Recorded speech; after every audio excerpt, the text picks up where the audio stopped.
Gue tahu nih HP kodratnya bukan buat video, kamera, ngevlog, konten, tapi handphone gaming. Meskipun antutunya ya cuma 300 ribuan. Oke, tapi gimana kalau orang mau beli dengan budget 1,3 juta, berharap daily use dan bisa memenuhi kebutuhan dia standar sehari-hari aja, bukan gaming berat atau bukan orang yang kerjaannya joki pusreng. Ya, kita coba aja mulai dari bangun tidur sampai dengan keseharian gua, fitur-fitur, fungsi-fungsi yang digunakan oleh orang normal sehari-hari. Let's check it out. Jangan lupa di-subscribe Ramrats Channel.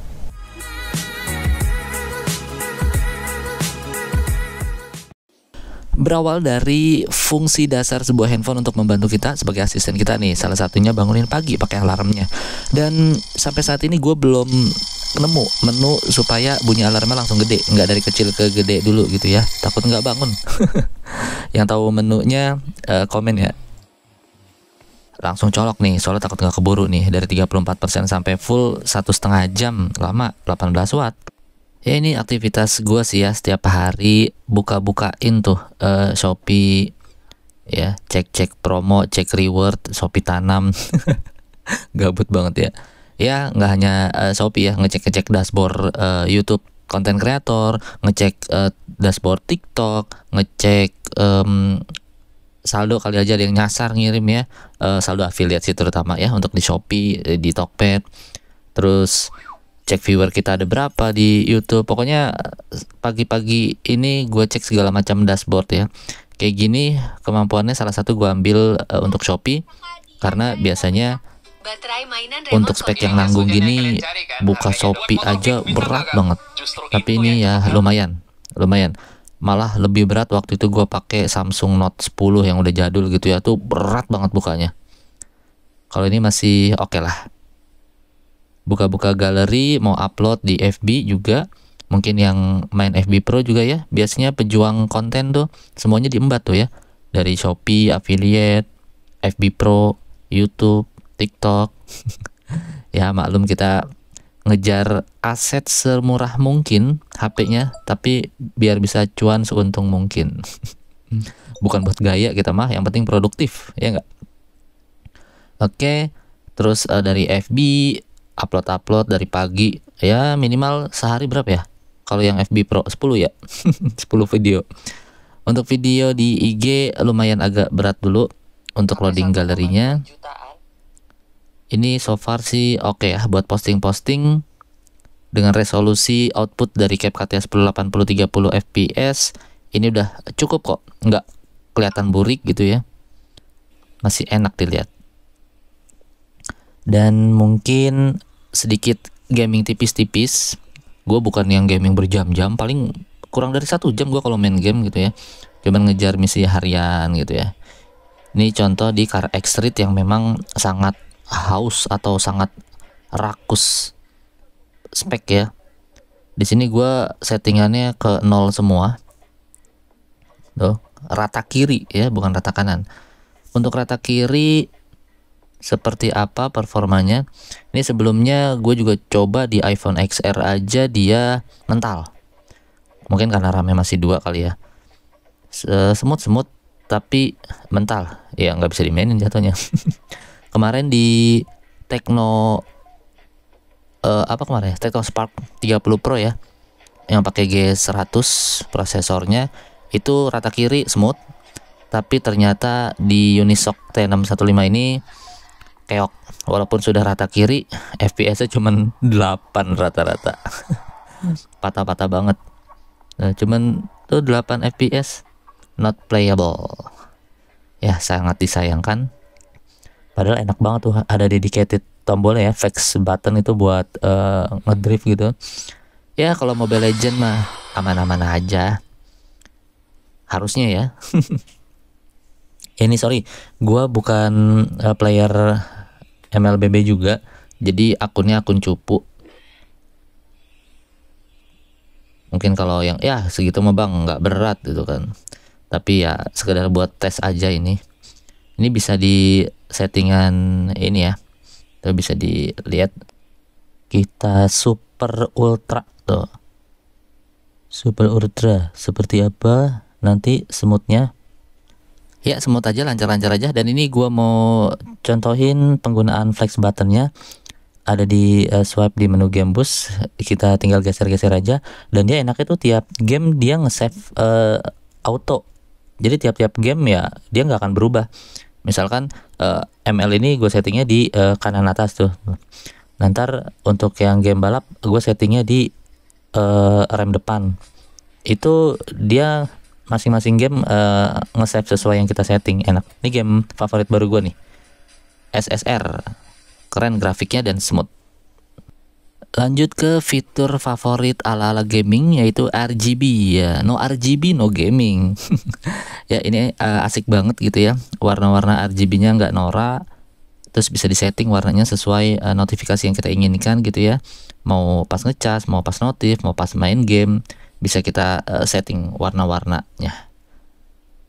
Keren sih. Pokoknya anak-anak mah seneng banget ini dikasih beginian udah.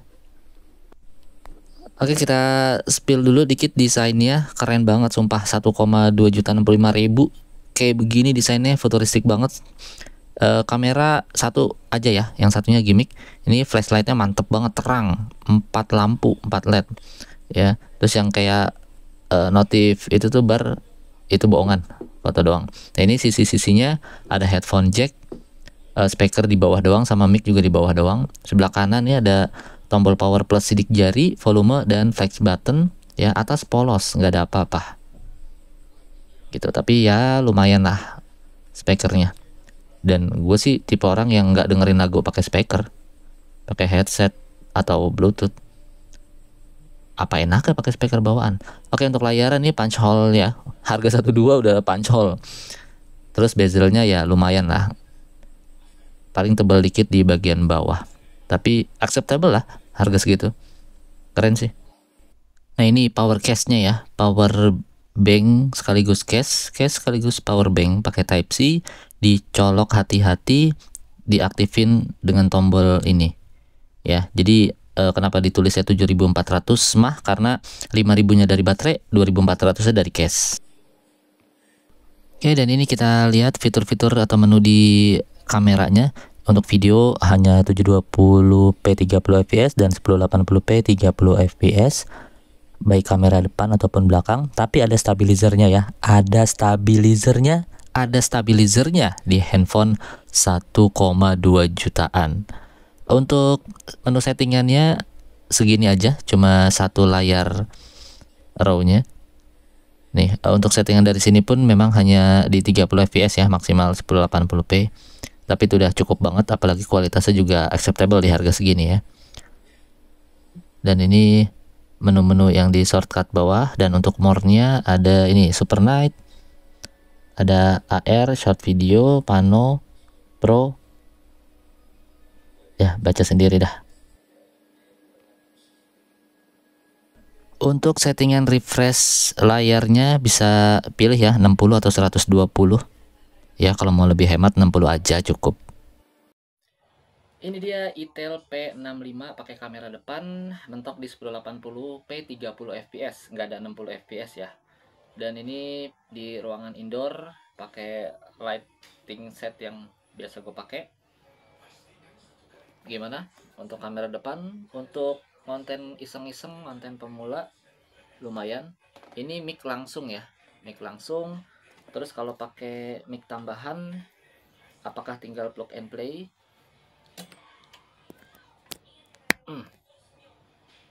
To other device successfully. Tapi tadi sebelumnya udah diaktifin dulu sih OTG-nya, fitur OTG-nya. Oke, sekarang pakai mic tambahan. Apakah bisa langsung play tanpa ada bug apapun? Kita lihat. Ini kamera depan, kita lihat kamera belakang yuk. Oke, kalau ini pakai kamera belakangnya, bagusan kamera depan atau belakang atau sama aja. Ini gua nggak bisa ngatur angle view-nya ya, posisinya, karena nggak ada asisten.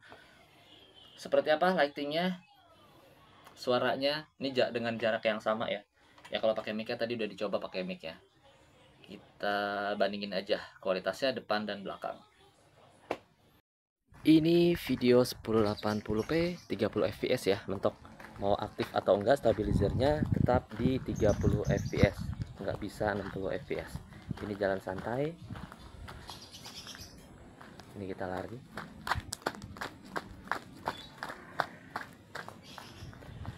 Langitnya lagi mendung-mendung syahdu. Kita lihat HDR nya ini dengan wajah, ini tanpa wajah, ini dengan wajah, ini tanpa wajah. Oke, kita lihat autofocusnya agak sedikit ngendut. Nah, jadi kurang smooth gitu autofocusnya.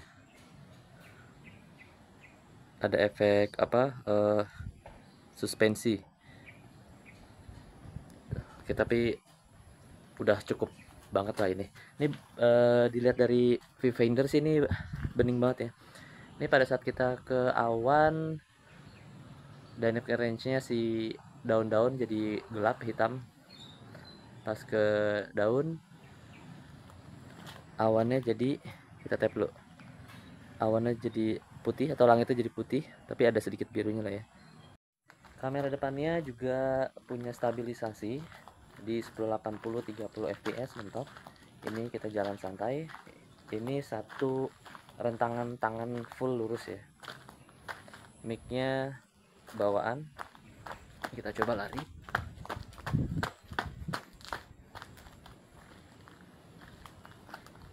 SHDR, langit, muka gue gelap, kita tap muka, nggak bisa di tap muka ya. Oke.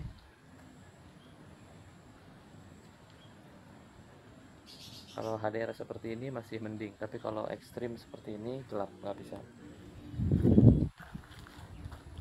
Dan sudah pasti nggak ada autofocusnya ya. Sudah cukup baik untuk zoom, bukan zoom, agak apa, jarak terdekat ya, nggak detail-detail amat lah ya. Tapi balik lagi, dengan harga segini ini udah termasuk bagus. Kalau dual videonya di sini mentok juga di 1080p 30 fps. Sudah cukup oke, tapi stabilisasinya nggak aktif sepertinya ya. Kalau dual video, stabilisasinya nggak aktif. Dan dia bisa ganti-ganti mode gitu. Tapi kalau udah kerekam nggak bisa ganti mode yang lain, kan ada yang setengah-setengah tuh. Cuman kalau udah ngerekam nggak bisa. Ini cuma di blok balik kecil gininya doang aja. Ini kita coba pakai motor dengan stabilisasi on, dengan jalanan cukup berbatu, bertanah seperti ini.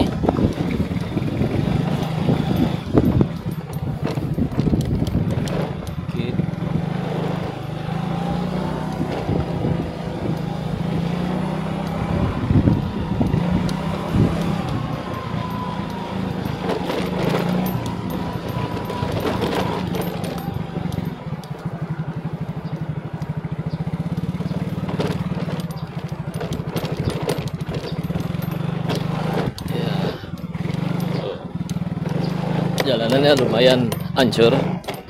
Oke.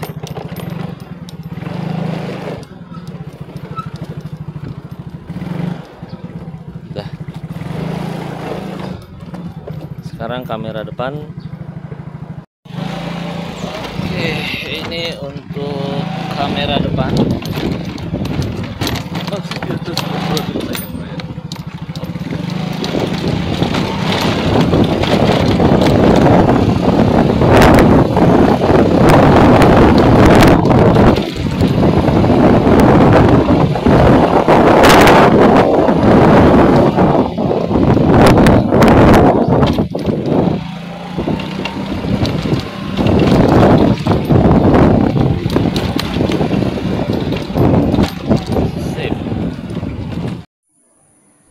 Sekarang di low light ya, ini kondisi jam 5 habis subuh nih ya, habis sahur, habis subuh gua tag ini, dan ini mencengangkan. Ternyata cukup bagus di harga segini, bahkan lebih bagus daripada Itel RS4. Waktu itu Itel RS4 sama POVA 5 waktu gua tes sih malam itu ya hancur banget sih, noise-nya parah banget. Tapi kalau ini ya sekalipun dia sama kualitasnya dengan ITL RS4 atau POVA 5, tapi dengan harga segini jatuhnya menang. Tapi ini enggak, ini justru lebih bagus dari mereka itu. Jadi ya menangnya menang telak dong. Ya, dari kamera belakang seperti ini, dan untuk kamera depannya juga seperti ini. Noise-nya ya pasti ada lah, cuman nggak separah pokoknya yang gue coba di ITL RS4 sama Tecno POVA 5 waktu beberapa bulan lalu ya.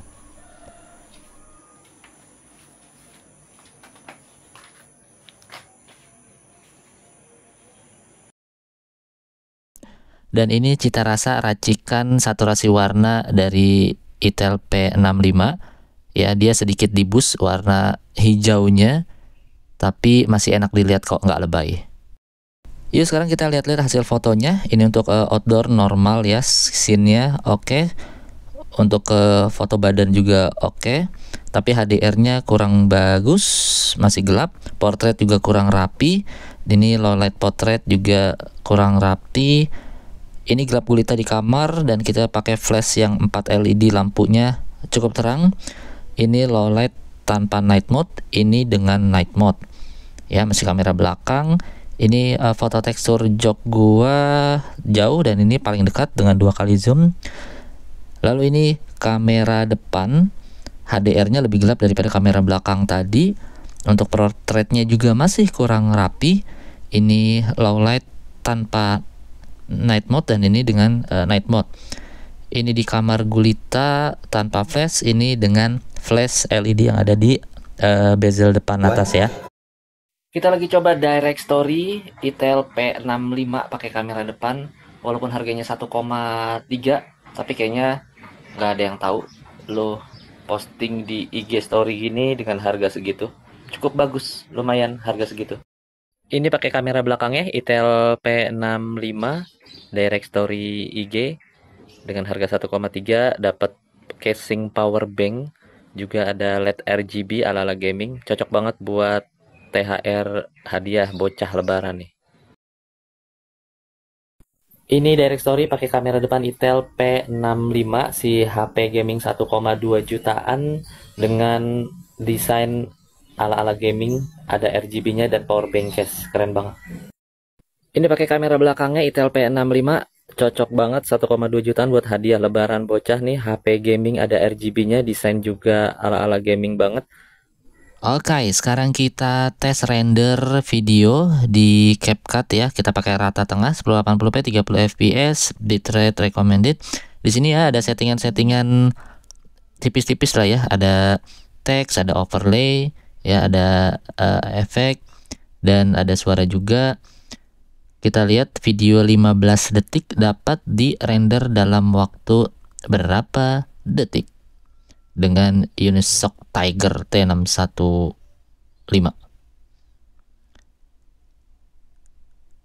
Whoops, oke, 18 detik, cukup cepat, bahkan lebih cepat dari Poco M6 Pro waktu itu ya. Dan ini hasil uploadnya. HP 1,2 jutaan, bisa buat gaming, ada tombol khusus gamenya, ada lampu RGB-nya, terus ada stabilizer videonya, desainnya juga gaming banget, cocok banget buat hadiah lebaran bocah nih. Yuk buruan. Sekarang tes video call WhatsApp, ternyata bagus banget loh. Nih, lihat aja sendiri.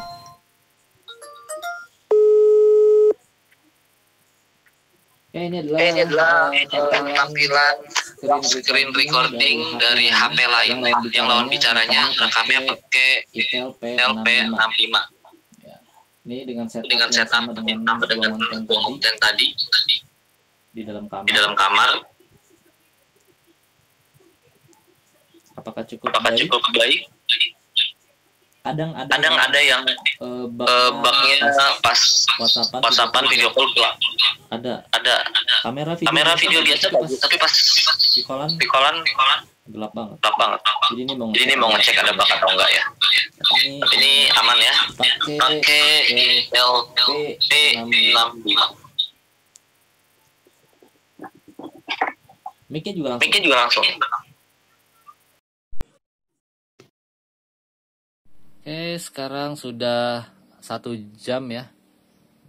1 jam live TikTok affiliate. Kita mau tes suhunya pakai si Itel P65 ini HP-nya. Untuk suhu depan ada di 42. Oke, 42,7 tertinggi. Untuk di belakang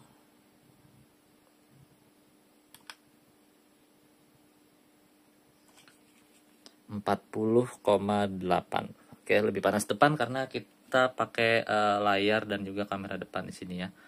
Dengan tanpa AC nih, ruangan tanpa AC dan tanpa kipas, ini sudah cukup baik menghandle panas, apalagi kalau ruangannya ber-AC, lebih adem lagi.